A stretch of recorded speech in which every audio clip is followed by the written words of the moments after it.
Dear students, आज के class में पढ़ने जा रहे हैं पॉलिटिकल साइंस। पॉलिटिकल साइंस का एक टॉपिक है कश्मीर समस्या। ये जीडी सर के द्वारा आपको ये एक्सप्लेनेशन दिया जा रहा है और आप इसे समझेंगे, बेहतरीन तरीके से समझें। और यदि किसी प्रकार की कोई दिक्कत होती है तब फिर आप मुझे कॉल भी करें और पूछें। इस समस्या को हम लोग दूर करेंगे। पॉलिटिकल साइंस का यह हिस्सा ये याद रखेंगे हम लोग, कश्मीर समस्या। तो कश्मीर समस्या जानने के लिए हम पहले यहाँ एक्सप्लेनेशंस जो दे रखा है उसे समझेंगे कि कश्मीर समस्या क्या है। तो कहता है कि 1947 ईस्वी में, एक एक करके इसको समझेंगे हम लोग। हम यहाँ मार्किंग करेंगे थोड़ा सा। हाँ, अब देखेंगे 1947 ईस्वी में 14 से 15 अगस्त मध्य रात्रि को जब भारत तथा पाकिस्तान का विभाजन हुआ, उस समय जम्मू कश्मीर, यहाँ थोड़ा सा और मैं इसको बढ़ा लूँ। हाँ, तो 1947 ईस्वी में 14 से 15 अगस्त मध्य रात्रि को जब भारत तथा पाकिस्तान का विभाजन हुआ, उस समय जम्मू कश्मीर का अलोकप्रिय तथा निरंकुश महाराजा हरि सिंह शासन कर रहे थे, जहाँ की अधिकांश जनसंख्या मुसलमानों की थी। और हरि सिंह भारत में पाकिस्तान में विलय करने से, माने भारत या पाकिस्तान में विलय करने से इनकार कर दिया। वह स्वतंत्र राष्ट्र बनकर रहना चाहता था। इस चीज़ को थोड़ा सा समझेंगे, इस पॉइंट को, कि जब हमारे देश को आज़ादी मिलने वाली थी तो आज़ादी के पहले अंग्रेज़ों ने एक नियम बनाया कि भारत या पाकिस्तान में रहने वाले कोई भी ऐसे राजा महाराजा रियासत जो चाहे तो भारत में रह सकता है और वो चाहे तो पाकिस्तान में रह सकता है, उस पर किसी प्रकार का कोई दबाव नहीं डाला जाएगा। उसकी इस स्थिति का फ़ायदा उठाकर कश्मीर का जो शासक था महाराजा हरि सिंह, यह हिंदू था, लेकिन वहाँ की जो जनसंख्या थी वह अधिकतम जनसंख्या मुसलमानों की थी। चूँकि यह अलोकप्रिय तथा निरंकुश शासक था, इसलिए उसने साफ तौर पे न तो भारत में शामिल होने का निर्णय लिया, न पाकिस्तान में शामिल होने का निर्णय लिया। इसलिए पाकिस्तान और भारत के बीच कश्मीर समस्या का अगर मूल जड़ है तो वह कोई और नहीं बल्कि ये हरि सिंह है। हरि सिंह को याद रखेंगे हम लोग। अगर ये हरि सिंह उस समय पाकिस्तान में मिल गया होता या भारत में मिल गया होता तो ये समस्या ही नहीं बनती, लेकिन मुख्यतः इसे भारत में मिलना चाहिए था, लेकिन ये मिला नहीं। और ये सोचा कि मैं स्वतंत्र रहूँगा, अकेले रहूँगा। राजा हरि सिंह ही नहीं, गुजरात का जूनागढ़ भी मिलेगा और दक्षिण की रियासतों में से हैदराबाद निज़ाम का भी मिलेगा। तो इस तरीके से हैदराबाद का निज़ाम और जूनागढ़ का जो राजा और जम्मू कश्मीर का ये जो राजा हरि सिंह, इन्होंने भारत में विलय करने से इनकार कर दिया और ये लोग अपने आप को स्वतंत्र रखने की कोशिश किए। लेकिन चूँकि जम्मू कश्मीर जो है वह पाकिस्तान से सटा हुआ है, इस वजह से समस्याएं यहाँ खड़ी हुई, क्योंकि पाकिस्तान से सटे होने के कारण हम भारत और पाकिस्तान के बीच में ये पड़ जाता है। और उस समय इसकी समस्या खड़ी होनी शुरू हो गई जब हमारे देश को स्वतंत्रता दिया गया।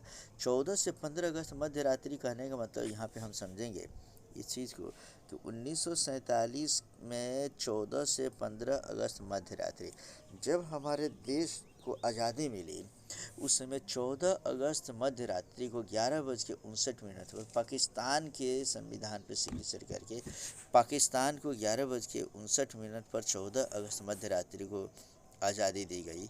और 12 बजे, ठीक 12 बजे 14 अगस्त की मध्य रात्रि 12 बजे, अर्थात उस समय से 15 अगस्त की शुरुआत मानी जाती है। तो उस समय मध्य रात्रि में भारत के संविधान पर सिग्नेचर करके भारत को एक अलग देश का दर्जा दिया गया। इस तरीके से 14 अगस्त के मध्य रात्रि को और 15 अगस्त के मध्य रात्रि को, माने सुबह के वाली रात्रि को, ये भारत और पाकिस्तान दो देश बना दिए गए। और दोनों देशों के बीच में हमारा यह जो हरि सिंह है, यह अपना एक प्रकार का झमेला खड़ा कर दिया, जो कश्मीर का उस समय शासक था। अब आगे हम पढ़ेंगे इसमें से। नेक्स्ट कहता है कि 22 अक्टूबर 1947 ईस्वी को देश हमारा आज़ाद हुआ है 15 अगस्त 1947 को, लेकिन मात्र कुछ ही दिनों बाद यहाँ पे देखेंगे, स्थिति को याद रखेंगे कि 22 अक्टूबर 1947 ईस्वी को उत्तर पाकिस्तान सीमा प्रांत, नॉर्थ वेस्ट फ्रंट प्रोविंस जो है, इसको उत्तर पाकिस्तान सीमा प्रांत कहते हैं कि सशस्त्र पठान कबीलों ने कश्मीर पर आक्रमण कर उसे पाकिस्तान में मिलाने का प्रयास किया। वे राज्य की राजधानी श्रीनगर से 15 मील, याद रखेंगे, पाकिस्तान से चलने वाले ये पठान कबीले श्रीनगर से 15 मील दूर तक जब पहुंच गए, तब पाकिस्तान से घबराकर राजा हरि सिंह, भारत के तत्कालीन प्रधानमंत्री, यहाँ प्रधान लिखेंगे, प्राधान हो गया है तो इसे सुधार लेंगे, तत्कालीन प्रधानमंत्री, यहाँ पे प्रधान नहीं, प्रा नहीं बल्कि प्र होता है, प्रधान, तो इसे सुधारेंगे बच्चों। प्रधानमंत्री पंडित जवाहरलाल नेहरू से सैनिक सहायता की मांग की। नेहरू ने उन्हें भारतीय विलय पत्र पर हस्ताक्षर करने को कहा।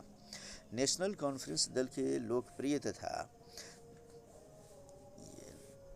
यहाँ समझेंगे, नेशनल, मैं बता रहा था कि नेशनल कॉन्फ्रेंस दल के लोकप्रिय तथा धर्मनिरपेक्ष नेता शेख अब्दुल्ला की सहमति से, सहमति में छोटी की मात्रा रहेगा, इसे सुधारेंगे, सहमति से हरि सिंह ने 27 अक्टूबर 1947 ईस्वी को हस्ताक्षर किया तथा तब हरि सिंह के विलय के बाद भारतीय सेना, यहाँ समझेंगे, थोड़ा सा फिर मैं ऊपर करता हूँ, भारतीय सेना ने पाक छापामारों तथा सैनिक को पीछे ढकेलने के लिए कश्मीर में प्रवेश किया। इस चीज़ को अब समझेंगे ठीक तरीके से बच्चों।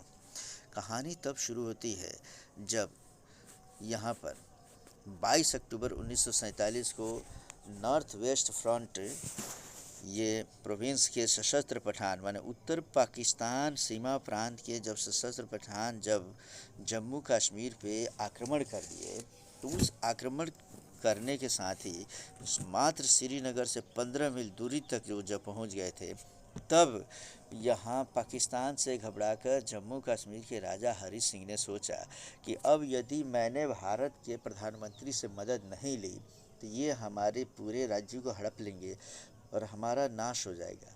इसलिए अपने शासन को बचाने के लिए, अपने राज्य को बचाने के लिए उन्होंने, माने राजा हरि सिंह, हमारे देश के प्रधानमंत्री जवाहरलाल नेहरू से बात किए और उनसे कहा कि आप हमारी मदद करें ताकि हम पाकिस्तान से अपने आप को बचा सकें। पंडित जवाहरलाल नेहरू ने साफ तौर पे कह दिया कि जब तक आप यहाँ के विलय पत्र पर, याद रखेंगे, यहाँ के ये विलय पत्र पर आप सिग्नेचर नहीं करेंगे तब तक हम आपको किसी प्रकार की कोई मदद नहीं देंगे। तो उस समय नेशनल कॉन्फ्रेंस दल के जो लोकप्रिय तथा धर्मनिरपेक्ष नेता शेख अब्दुल्ला थे, उन्होंने हरि सिंह से बात की। हरि सिंह से बात करने के बाद 27 अक्टूबर 1947 ईस्वी को सशर्त भारतीय विलय पत्र पर एक हस्ताक्षर किए। सशर्त इसलिए कहा जाता है कि राजा हरि सिंह भारतीय विलय पत्र पर हस्ताक्षर करने के पहले एक शर्त रखी कि ठीक है, हम आपके देश में विलय करेंगे, लेकिन हमारे लिए कुछ स्पेशल प्रावधान आप कर दीजिए।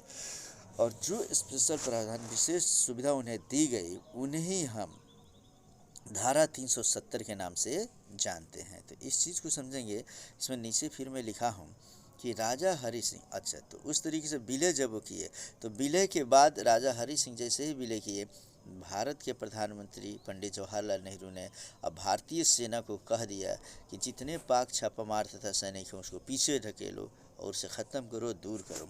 और हमारे देश के सैनिक उन सैनिकों को पीछे धकेलना शुरू कर दिए, मारना शुरू कर दिए और वे पीछे भागना शुरू कर दिए। फिर से हम इसमें पढ़ेंगे कि राजा हरि सिंह जिस विशेष शर्त पर, अभी मैं जो समझाया था कि राजा हरि सिंह जिस विशेष शर्त पर भारत पाकिस्तान के साथ विलय किया, उसे धारा 370 के अंतर्गत लिखा गया। भारत जम्मू कश्मीर में पाकिस्तानी सैनिकों को वहाँ से भगाना तो शुरू कर ही दिया। यहाँ पे फिर से सुधारेंगे, या भागना नहीं बल्कि भगाना लिखेंगे हम लोग, भगाना माने भगाना शुरू किया। तो उस स्थिति में कर ही दिया था, परंतु इसी बीच विश्व शांति के नाम पर नेहरू जी ने मुद्दे को संयुक्त राष्ट्र संघ में उठा दिए और पाकिस्तान पर आक्रमण करने का आरोप लगाया। यही मुख्य तौर पे जो संयुक्त राष्ट्र संघ में उन्होंने जो मुद्दे को उठाया, इस मुद्दे को उठाने की वजह से आज के डेट में ये समस्या बनी हुई है। इस चीज़ को समझेंगे, ये पूरा पैराग्राफ समझेंगे बच्चों। एक तरफ हमारे देश के प्रधानमंत्री पंडित जवाहरलाल नेहरू ने धारा 370 का उपयोग करते हुए, मतलब शेख अब्दुल्ला के सिफारिश पर ये जम्मू कश्मीर के राजा हरी सिंह के साथ जो शर्त उन्होंने समझौता किया, उसे हम लोग धारा 370 के नाम से जानते हैं। धारा 370 के तहत कुछ विशेष प्रावधान, विशेष सुविधा देते हुए हरी सिंह को विलय पत्र पर हस्ताक्षर करा लिया गया और हमारे देश के सैनिकों ने पाकिस्तान के सैनिकों को भगाना शुरू कर दिया। पाकिस्तान के सैनिक को बहुत पीछे तक हमारे देश के सैनिक पछाड़ दिए थे, लेकिन क्योंकि भारत संयुक्त राष्ट्र संघ का एक सदस्य था, संस्थापक सदस्यों में से एक था, इसलिए भारत के प्रधानमंत्री पंडित जवाहरलाल नेहरू ने साफ तौर पर सोचा यदि इस मुद्दे को हम संयुक्त राष्ट्र संघ में नहीं बताते हैं तो कल के डेट में संयुक्त राष्ट्र संघ हम पर ये आरोप लगा सकता है कि आप बिना हमको सूचना दिए हुए पाकिस्तान पर आक्रमण करके विश्व शांति का उल्लंघन किए हुए हैं। तो परिस्थिति कहते हैं इंसान परिस्थितियों का दास होता है। एक तरफ उन्होंने हमारे देश के सैनिकों के द्वारा पाकिस्तान के सैनिकों को पीछे तो हटवाया, लेकिन उसी बीच उन्होंने संयुक्त राष्ट्र संघ में जब ये आवाज़ उठा दिए तो संयुक्त राष्ट्र संघ ने साफ तौर पे भगा दिया।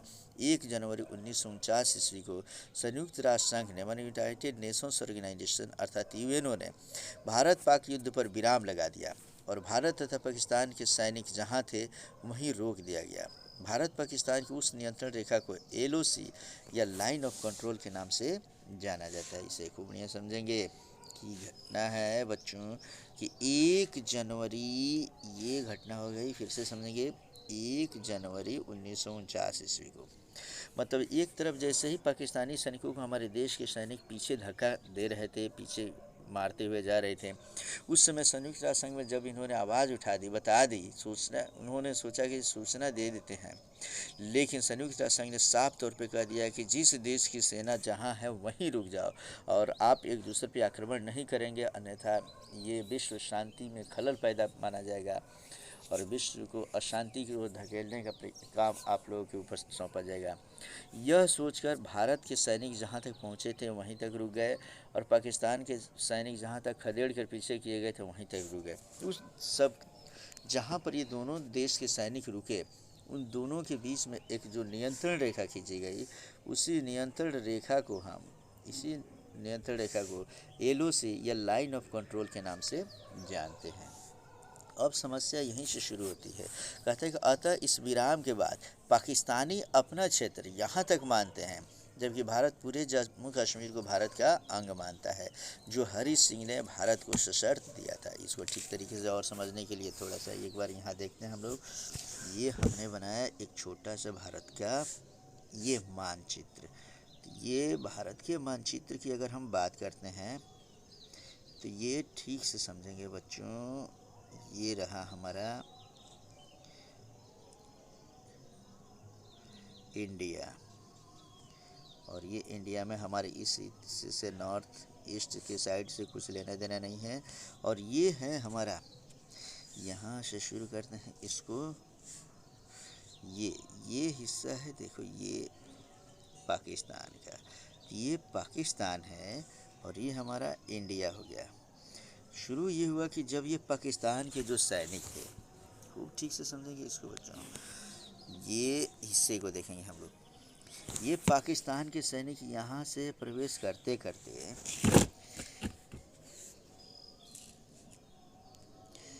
ये देख लो बच्चों, ये यहाँ से इस हिस्से से लेते हैं हम लोग कि ये पाकिस्तान के सैनिक ये यहाँ प्रवेश करते करते यहाँ तक आ गई है। तो उस स्थिति में जब स्थिति दयनीय हो गई तो इन्होंने यहाँ तक आ गया, तो आने के बाद से भारत के सैनिक जो इसको पीछे करना शुरू किए, तो उस स्थिति में उन लोगों को जो पीछे किया गया वह हिस्सा मानो कि यहाँ तक आ गया। तो पाकिस्तान कहता है कि हमारा हिस्सा यहाँ तक है, चूँकि लाइन ऑफ कंट्रोल यहीं पे रोक दिया गया था, लेकिन इंडिया कहता है कि नहीं, हमारा हिस्सा ये पूरा का पूरा है। इसी चीज़ को लेकर समस्या उत्पन्न हुई और आज के डेट में इंडिया का हिस्सा ये पूरा मानता है अपना, जबकि अगर हम बात करते हैं पाकिस्तान की, तो पाकिस्तान सोचता है कि हम चूँकि यहाँ तक कब्जा जमा लिए हैं इसलिए हम यहाँ तक पहुँच चुके थे।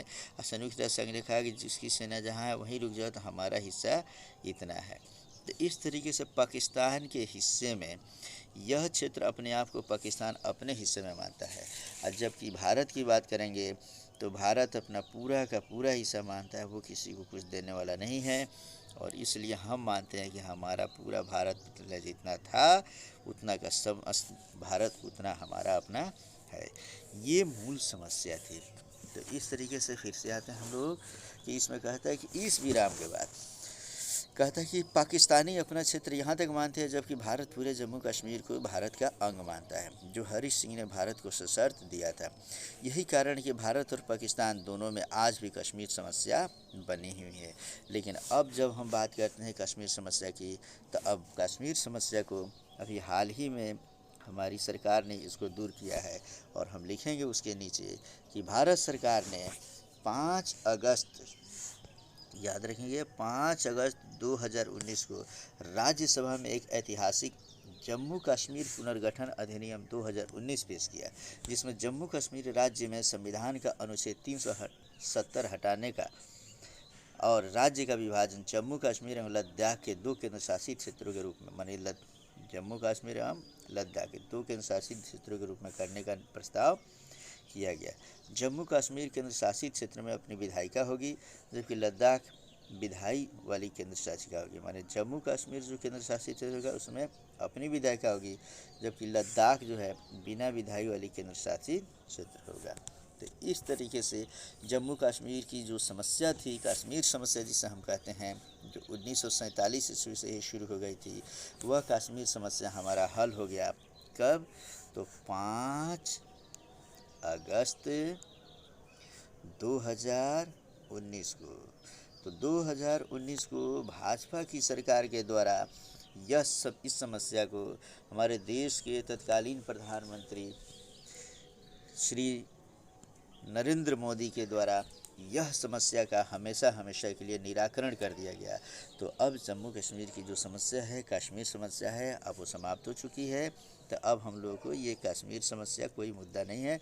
फिर भी हम इसको याद रखेंगे, परीक्षा में पूछेगा कि अनुच्छेद 370 कि धारा 370 किस राज्य से संबंधित है। धारा 370 ये कश्मीर से संबंधित है, जो कश्मीर को विशेष राज्य का दर्जा देता है। विशेष राज्य का दर्जा देने का मतलब ये था कि वहाँ की लड़कियों की शादी भारत के किसी दूसरे राज्य के व्यक्ति के साथ नहीं हो सकता था। दूसरी बात, वहाँ का कोई भी संपत्ति है, वहाँ का जो ज़मीन है, भारत का कोई दूसरे राज्य का व्यक्ति उस ज़मीन को नहीं खरीद सकता था। इसके साथ भी बहुत सारी उनको सुविधाएं दी गई थी। उन्हें भारत में एकमात्र जम्मू कश्मीर एक ऐसा राज्य था जहाँ उनको दोहरी नागरिकता प्राप्त थी। माने भारत की नागरिकता तो उन पर लागू होता ही था, भारत की नागरिकता के साथ साथ उनमें जम्मू कश्मीर की एक अलग नागरिकता लागू होती थी। तो वो समस्त चीज़ें धारा 370 के हटने के बाद वो समाप्त हो चुका है, और इस तरीके से हमारा ये अध्याय भी समाप्त हुआ। इस टॉपिक को हमने कंप्लीट किया। अब इसमें कोई दिक्कत होता है तो फिर आप हमसे पूछ सकते हो बच्चे, कोई परेशानी हो फिर पूछो, समझो। और तब तक के लिए फिर अगले टॉपिक की ओर फिर हम बढ़ेंगे। और इसमें यदि किसी को कोई परेशानी होती है तो मैं फिर से बताता हूँ कि कोई भी परेशानी होने पर मैं बार बार इसमें ये नंबर दे रहा हूँ और सभी बच्चों को बता रहा हूँ। ये रहा हमारा जेडी सर के पास, आप कॉल करें। कोई दिक्कत होती है तो व्हाट्सएप नंबर में दे दिया 9801466165। और इसके बावजूद भी कोई दिक्कत होती है तो एसएमएस करें, मैसेज कर सकते हैं आप मुझे, और कोई परेशानी हो तो कॉल भी कर सकते हैं। और ये वीडियो अगर अच्छा लगता है, कश्मीर समस्या ठीक से समझ गए हो तो इसे लाइक ज़रूर करेंगे, शेयर ज़रूर करेंगे और सब्सक्राइब तो कर ही लेंगे बच्चों। तो इस तरीके से अगला टॉपिक फिर हम देखेंगे अब।